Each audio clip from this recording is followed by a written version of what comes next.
Hey everybody, and welcome back as we continue to dive in to the new set dropping in September, Dominaria United. Once again, this is a new standard chapter for us as we see Kaldheim, Strixhaven, and Zendikar Rising all phasing out. So, I'm going to dive back into where we left off. In this case, we're starting with the black cards. But before we do, I do need a little bit more of caffeine. Okay, so we'll start with the Bolduvian Atrocity. It's a 3-mana 2/3 Phyrexian Berserker. It can kick for a red mana, and when this enters the battlefield, if it was kicked, you return target creature card with a mana value 3 or less from your graveyard to the battlefield, and it gains haste, but you sacrifice it at the beginning of the next end step. Not bad. Similar to Unearth, except you don't exile it, so this is pretty good.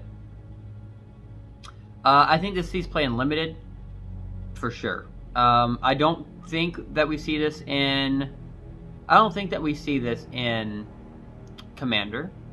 And whether or not we see this in Standard is harder for me to say, because me looking at the card, it's really tough to evaluate it.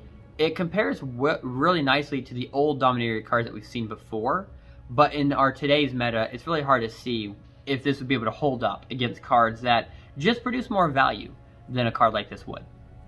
Next we have Braids, the Arisen Nightmare. So this one is a 2 black, 1 generic, 3/3 legendary nightmare. And at the beginning of your end step, you may sacrifice an artifact creature, enchantment, land, or planeswalker, so like anything. And if you do, each opponent may sacrifice a permanent that shares a card type with it. For each opponent who does not, that player loses 2 life and you get to draw a card.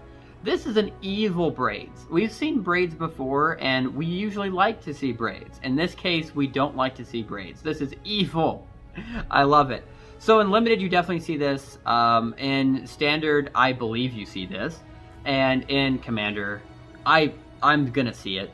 For sure in Commander, there's no way. Pretty good. Drawing card is just good in every format. And forcing your opponent to be the reason you draw a card, I mean, it's just evil. They almost feel like they have no one to blame but themselves. But if they're smart, they blame Braids. Alright, next we have the Cult Conscript. A 1 mana, it's 1 black mana for a 2/1 Skeleton Warrior. Enters the battlefield tapped, but for 2 mana you can return this from your graveyard to the battlefield. But you activate this only if a non-skeleton creature died under your control this turn. Okay, this is a very powerful card that they've had to nerf. So this is very similar to other cards that we've seen before. I forget the name of the other card. Reassembling Skeleton, I think is the name.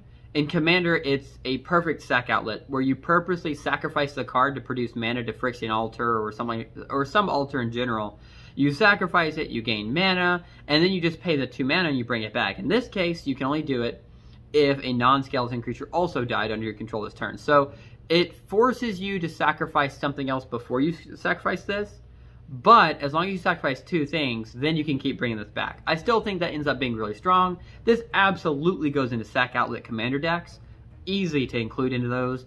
And as for if we see it in any other play, Limited, maybe not. Entering tapped is really rough. And the requirement of another creature die also is really rough. And do we see it in Standard? I don't know. I don't think so. It's really tough to say, but it's hard to see how this would be really good in Standard. I just see the value in Commander because Commander has things that want you to sacrifice, and they even can produce you mana if you sacrifice, and so that'll pay for the conscript's cost immediately. So, next up we have Cut Down, a 1 mana instant, destroy target creature with a total power and toughness 5 or less. Yeah, I think this is a good removal spell. I think we see it in all different formats. It's hard to say that this card is bad. It just may be too restrictive to run in Commander, but I don't think so. I think it's a good card. Next we have Evolved Sleeper, a 1 mana, 1/1 human. For 1 black mana, this becomes a human cleric with base power and toughness 2/2. For 2 mana, if it's a cleric, you can put Death Touch counter on it, and it becomes a Phyrexian human cleric with base power and toughness 3/3. And finally, for 3 mana, if it is a Phyrexian, you put a +1/+1 counter on it, you draw a card, and then you lose 1 life. So it's a pretty good card. It's essentially like Level Up, which we've seen a long time ago, which was a terrible mechanic. And I think that they are trying to bring it back in a different way with this card. And this was one of the first cards that we saw leaked out from the set. So This does seem to be a pretty good card. You get some pretty good value off of it.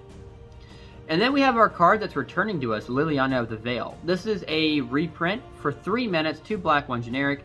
She comes in with 3 loyalty. Her +1 loyalty is that each player discards a card. Her -2 is that target player sacrifices a creature. And her ultimate -6 is you separate all permanents that target player controls into 2 piles. That player sacrifices all permanents in the pile of their choice.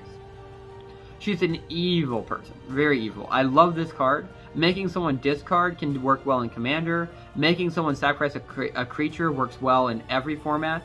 Also worth noting that her +1, each player discards a card, very strong in the limited format. So, I mean, I feel like almost every time we see a Commander, every time we see a Planeswalker, it's safe to say that we're going to see that in Limited. It's hard not to draft a Planeswalker in Limited because they end up being so powerful and impactful to the game. And her -6 is just a huge setback to your opponent. And it makes sense. You have to target a player for this. But, oh my gosh, forcing them to sacrifice probably half of their stuff. If not half of their stuff, it might as well be. You put all their like 2 good things into one pile. In Commander, I can picture it now. You put Rhystic Study and their Consecrated Sphinx into one pile. And then all of their other things, all of their lands and all their other things into another pile.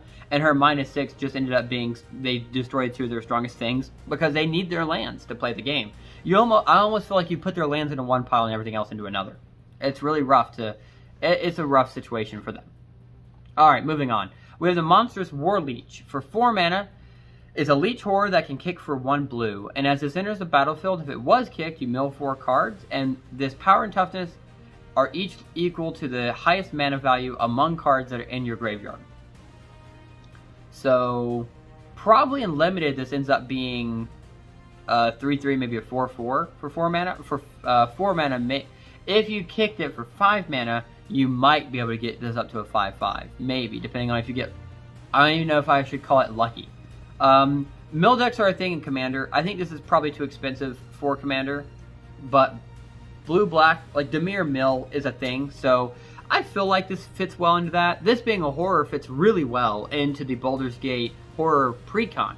So I definitely think this could go in there. And as for if we see this in play in Standard, I'm not really sure. I don't think Dimir has a lot of support in Standard, but maybe. Next we have the Raven Man, a 2 mana 2/1 human wizard. At the beginning of each end step, if a player discarded a card this turn, you create a 1/1 blackbird creature token with flying and that the creature cannot block. For 4 mana, you can tap this and each opponent discards a card, but you can only do that as a sorcery. So yeah, I think Raven Man has tremendous value, and forcing your opponent to discard is something we see a lot in Standard, is something we see a lot in Commander. We don't see a lot in Limited, because Limited is based on the set being drafted, but I think with this set being drafted, we see some discard synergy already happening just within this set. So the Raven Man, I think, ends up being a card you want to try to draft. Alright, next we have the Sengir Connoisseur. This is a 5 mana 3/3 vampire with flying, and whenever 1 or more other creatures die, you put a +1/+1 counter on this, but it only triggers once each turn. The only triggering once each turn does put a damper on things, because this could go really well in a Sack Outlet deck if it wasn't limited to that restriction. And I think that means it's harder to run, not impossible, but harder to run in Commander. I think in Commander, this runs, you combo her out with the Old Children, where each of your opponents are forced to sacrifice in the beginning of their upkeeps. But it's hard to say. In Standard, I think this card is too slow, and in Limited, even with it being a flying, it being 5 mana is hard to pull off, and you're only getting a 3/3 flyer out of it. I don't think this is a card you're particularly excited to draft into your deck. Next up, we have, well, speaking of Sheoldred the Apocalypse. 4 mana, 4/5, Legendary Phyrexian Praetor. So she's back. This time, Death Touch, and whenever you draw a card, you gain 2 life, and whenever an opponent draws a card, they lose 2 life. An amazing card. Absolutely will see play in Commander. Absolutely will see play in Standard. Absolutely you want to draft this card. So yeah, powerful card. Next we have the Tattered Apparition, a 4 mana 2/2 shade with flying. For 2 mana, it gets +1/+1 until the end of the turn. I think that this Unfortunately, I think this sees play in limited because you need some flying and you're willing to pay out the butt for it. I think this card is on the high end, but I think it's a card you want to try to draft if you're limited on your choices, especially. I think this card is probably too slow for Standard, and I think this card is too slow for Commander. So, I think this is mostly a draftable card. Next, we have the Toxic Abomination, a 2-mana 3/2 Phyrexian zombie. When this enters the battlefield, you lose 2 life. Something we saw a lot with the Phyrexians back in the day was that they would make you pay life just for existing. So it makes sense that this would be the case. And you are getting a little bit more value in the stat line than you should be for 2 mana. It does make a little bit of sense. Absolutely sees play in limited. There's no doubt. That's amazing value. I'll pay 2 life and get a 3/2 on turn 2. Yes, please.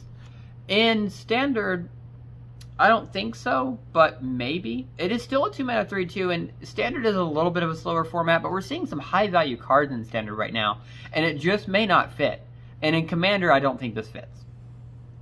Next up, we have oh, gee, I can never pronounce this name properly. Urborg Repossession, a 1-mana sorcery that can kick for 2 mana, 1 generic, 1 green, that allows you to return a creature card from your graveyard to your hand, and you gain 2 life. If this spell was kicked, you can return another targeted permanent card from your graveyard to your hand. And I love that fact that because you're paying green, it can be a permanent. It could be a land, an enchantment, or a planeswalker that you're returning to your hand. And for that reason, this may see play in Commander. I definitely believe this sees play in Limited because returning something from your graveyard to your hand is very important in Limited. And I believe this could see play in Standard as well. Next, we see the Writhing Necroromance. It's a 7-mana 5/5 zombie giant. But hey, it comes with Death Touch. Yeah, no, they had to make it cheaper somehow. In this case, the spell costs 1 generic less to cast for each creature card that is in your graveyard. So it works really well with mill decks. Zombies do a lot of mill, so this works well. In like the Innistrad Midnight Hunt mill deck, it could work with the zombie mills.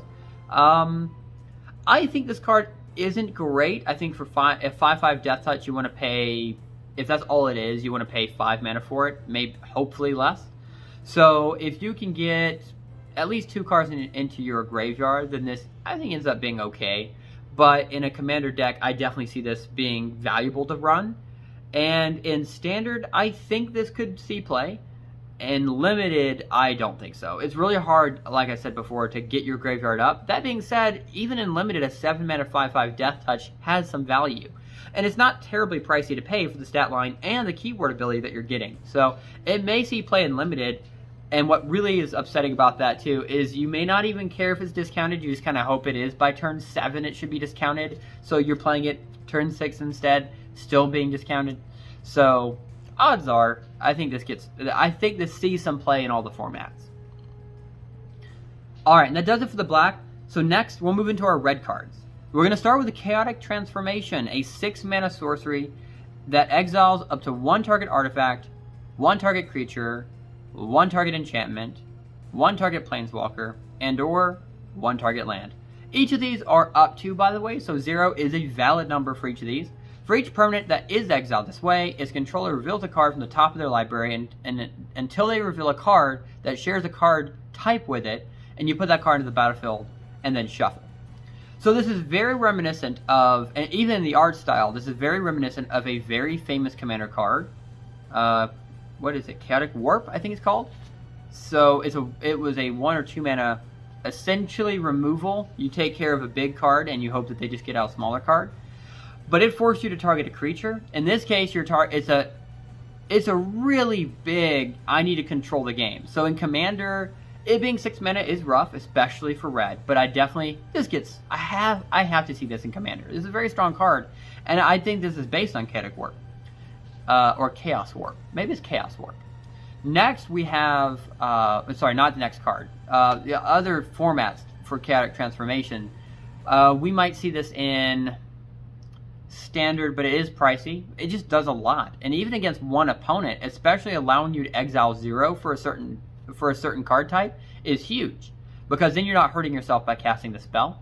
In Limited, I don't know, by turn 6, yeah, I mean, it's a slower format, and this has a big enough impact. I think maybe you see this in Limited too. So maybe you see it in all the formats. It seems really fun.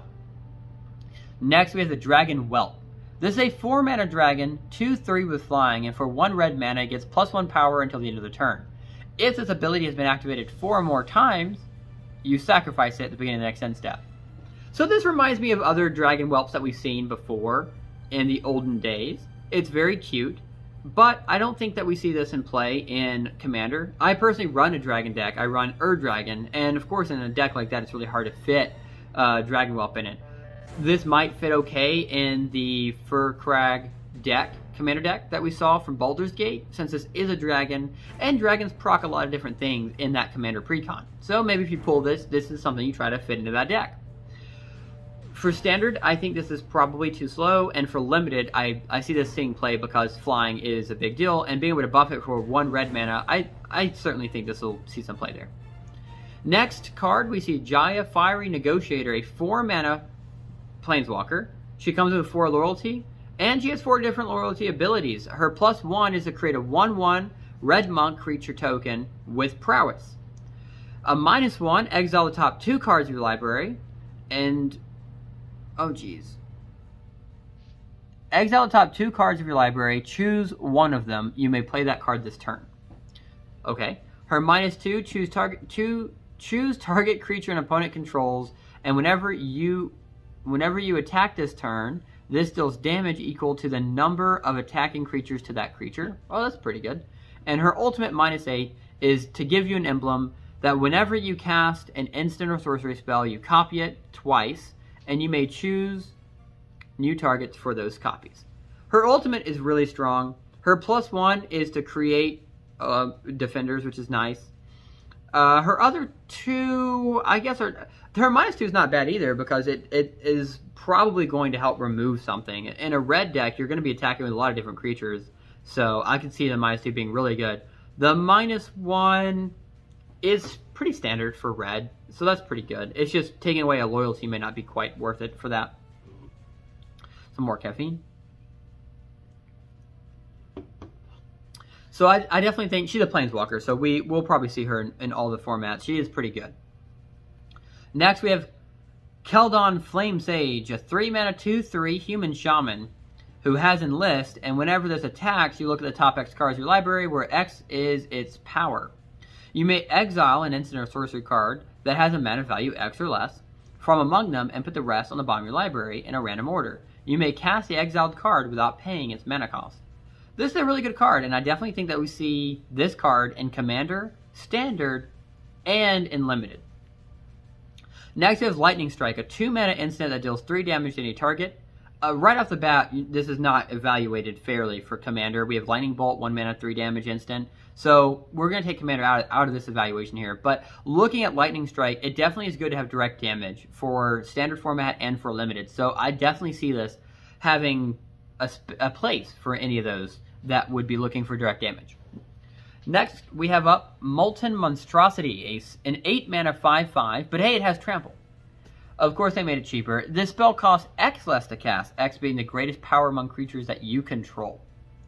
Yeah, that makes this card very powerful. And it's nice to see the Hellions again. Going back to this, I didn't know if we were going to see them again or not. They are very powerful. And the Phyrexians, of course, have control over some of them, but the Hellions are they're just nasty by default.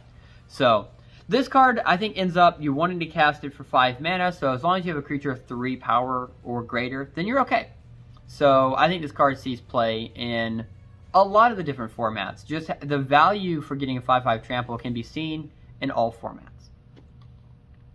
Next, we have Phoenix Chick, a 1 red mana, 1/1 Phoenix with flying and haste. It cannot block, and whenever you attack with 3 or more creatures, you may pay 2 red, and if you do, you can return this from your graveyard to the battlefield tapped and attacking with a +1/+1 counter on it. I think it's really cute, but I don't think this is all that great of a card. In Limited, it definitely, 1 mana, 1/1, I can keep hitting. I can hit you right now. Yeah, it'll see play in Limited. But I think the other formats, it's really hard to see this being useful. Next, we have Rada's Firebrand, a 2 mana 3/1 human warrior. Whenever she attacks, target creature defending player controls with power less than her cannot block, and she has Domain. For 6 mana, she gets +2/+2 until the end of the turn, and it costs 1 generic less to activate this ability for each basic land type among lands you control. but you can only activate once each turn. Okay, not bad. I think that she's a pretty decent card.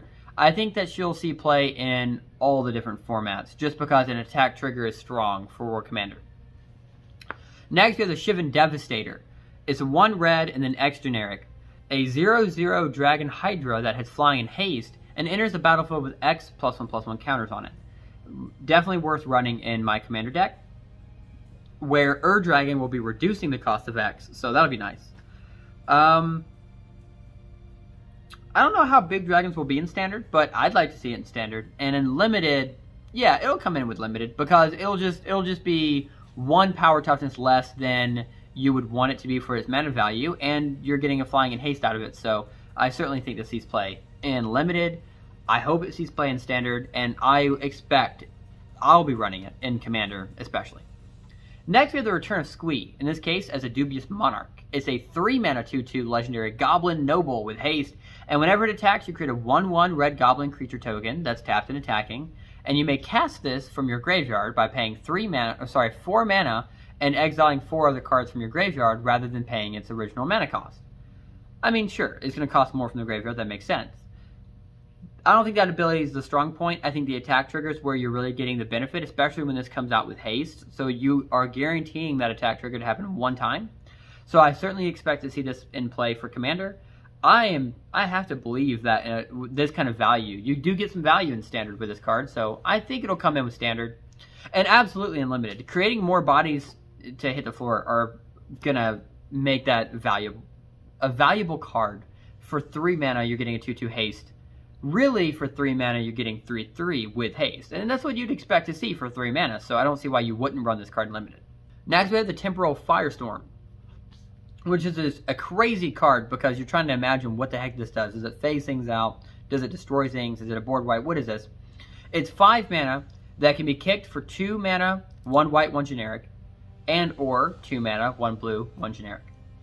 So choose up to X creatures and or planeswalkers you control, X being the number of times that you kick the spell, up to 2 of course. Those permanents phase out, fair enough. So you're going to protect 2 things, and then this will deal 5 damage to each creature and each planeswalker. So I definitely think this is a card I'll run in Dragon. It's a 5-color deck anyways. So I know this will see play in Commander. In Standard, I feel like that's too many colors to run, but you can still just run it for the red. You can ignore the kicker cost. So it's 5 mana to deal 5 damage to each creature and planeswalker. I have to imagine that's still a good enough card to run in Standard. In Limited, I think that you still run it, but again, 5 mana is always hard to run, but board wipes are important in all formats. Next, we have the Thrill of Possibility, a 2 mana instant. As an additional cost to casting a spell, you discard a card, but you get to draw 2 cards. Yeah, absolutely. Get rid of a bad card in your hand, draw 2 cards. I think this will see play in all of the formats. Next, we have Viashino Branch Rider, a 1 red mana, 1/1 Viashino Warrior. We've seen these before. It's nice to see him come back. As a kicker for 2 generic, 1 green. So it has haste, and if it was kicked, it enters the battlefield with 2 +1/+1 counters on it. And for 3 mana, 1 red, this gets +2 power until the end of the turn. I don't know. I think it's a slow card, but it's very nice compared to the Viashino Warriors we've seen in the past. So I can understand why we would see this card again. I don't believe this sees play in Commander. I think it's too slow for Standard, but for Limited format, this is a good draftable card. Next is the Yavimaya Steel Crusher, a 2 mana 2/2 ape warrior with enlist. I cannot imagine how it's enlisting anything.